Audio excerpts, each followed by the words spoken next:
நேத்து போட்டிருந்த மினி விளாக்லேயே சொல்லியிருந்தேன்ல நம்ம ஊர் கோயிலில் வந்து கும்பாபிஷேகம்னு சொல்லிட்டு அதுக்கு தான் இன்னைக்கு காலையில் போயிருந்தோம். மொத்தம் வந்து 5 கோயிலில் கும்பாபிஷேகம் ரொம்பவே சூப்பராக இருந்தது. அதுவும் இந்த ட்ரோன்லாம் வந்து தீர்த்தம் தெளிச்சிட்டு இருந்தாங்க. எனக்கு ரொம்பவே பிடிச்சிருந்தது. ஏதோ மலையில் நனையிற மாதிரி இருந்தது. ரொம்பவே நல்லா இருந்தது. அதுவும் 5 கோயிலில் வந்து பார்த்தது ரொம்பவே திருப்தியாக இருந்தது.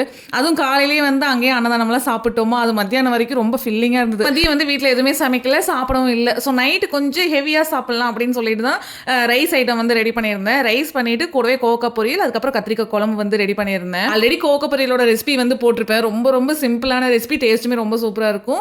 கோவக்காய் வந்து எண்ணெயில் ஃப்ரை பண்ணிட்டு சால்ட்டு, அதுக்கப்புறம் சில்லி பவுடர், கொஞ்சமாக சிக்கன் 65 மசாலா இதெல்லாமே போட்டு நல்லா எண்ணெயில் வந்து ஃப்ரை பண்ணி எடுத்திங்கன்னா சூப்பரான கோவக்காய் பொரியல் வந்து ரெடி ஆயிரும். நான் வந்து அதிகமாக கோயில் பக்கம் போகிற ஆளே கிடையாது. ஆனால் கல்யாணம் ஆனதுலேருந்து அதிகமாக கோயில் போக பழகிட்டேன். அதுவும் கும்பாபிஷேகம் எல்லாம் பார்த்தீங்கன்னா நான் என் லைஃப்லேயே ஒரு 2-3 டைம் தான் பார்த்துருப்பேன். ஒரு 5 இயர்ஸ் கழிச்சு இன்னைக்கு தான் நான் கும்பாபிஷேகம் பார்த்தேன். அதுவும் 5 கோயிலில் பார்த்தது ரொம்பவே நல்லா இருந்தது. நீங்களும் இந்த மாதிரி கோயில் கும்பாபிஷேகத்துக்கெல்லாம் போவீங்களா அப்படின்னு சொல்லிட்டு மறக்காம கமெண்ட் செக்ஷனில் கமெண்ட் பண்ணுங்க.